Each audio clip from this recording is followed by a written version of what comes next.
Hi friends, today recipe మనకి బయట బండి మీద దొరికే మెత్తని పకోడీ రెసిపీ చేయబోతున్నాను. ముందుగా పకోడా కోసం ఒక బౌల్ తీసుకొని సన్నగా కట్ చేసి పెట్టుకున్న ఉల్లిపాయ ముక్కల్ని ఒక బౌల్ వేసుకుంటున్నాను నేను. వీటిని ఇప్పుడు ఇలా మ్యాష్ చేసుకోండి, విడివిడిగా వస్తాయి. ఇప్పుడు ఇలా మ్యాష్ చేసుకున్న తర్వాత సన్నగా కట్ చేసి పెట్టుకున్న కొత్తిమీర, కరివేపాకును వేసుకోవాలి. సన్నగా కట్ చేసి పెట్టుకున్న 2 పచ్చిమిర్చి, చిన్న అల్లం ముక్క ఇలా తురిమి వేసుకుంటున్నాను నేను. రుచికి సరిపడా సాల్టు, 1/2 టేబుల్ స్పూన్ పసుపు, వాము కొంచెం తీసుకుంటున్నా, చేతులతో క్రష్ చేసుకొని కొంచెం వేసుకోవాలి. బాగా మిక్స్ చేసుకోండి.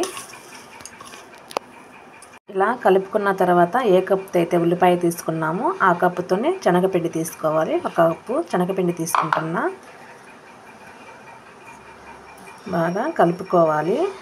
ఈ విధంగా కలుపుకొని ఇప్పుడు కొంచెం వాటర్ పోసుకుంటూ నేను 1/2 కప్పు వాటర్ పోసి కలుపుతున్నాను. ఇందాక ఏ కప్తో అయితే ఆనియన్స్ శనగపిండి తీసుకున్నామో ఆ కప్పుతో 1/2 కప్పు వాటర్ పోసి మిక్స్ చేస్తున్నాను. అనేది ఈ విధంగా కలుపుకోవాలి. ఇప్పుడు ఇందులోనే 1/2 టేబుల్ స్పూన్ వంట సోడాను వేసి బాగా మిక్స్ చేసుకోవాలి. ఈ విధంగా పిండి కలిపి పక్కన పెట్టుకోవాలి. స్టవ్ మీద కడాయి పెట్టుకొని ఆయిల్ పోసుకొని హీట్ చేసుకోవాలి.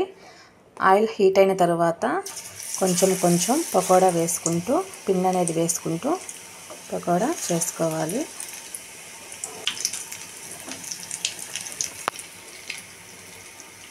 ఈ విధంగా ఫ్రై అయిన పకోడాని రెండో వైపుకి తిప్పుకొని ఫ్రై చేసుకోవాలి. ఈ పకోడా ఫ్రై అవ్వడానికి ఎక్కువ టైం ఏం పట్టదండి, త్వరగానే 2 నిమిషాల్లో ఫ్రై అయిపోతుంది. పకోడా అనేది ఫ్రై అయిపోయింది. పకోడాని ఇప్పుడు తీసేసుకోవాలి.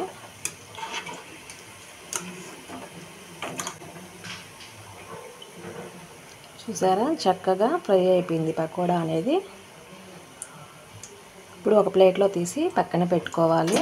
ఆయిల్లో 2 ఘాట్లు పెట్టుకున్న పచ్చిమిర్చి, 2 కరివేపాకు రెమ్మలను వేసుకోవాలి. వేసుకొని ఇలా ఫ్రై చేసుకోవాలి.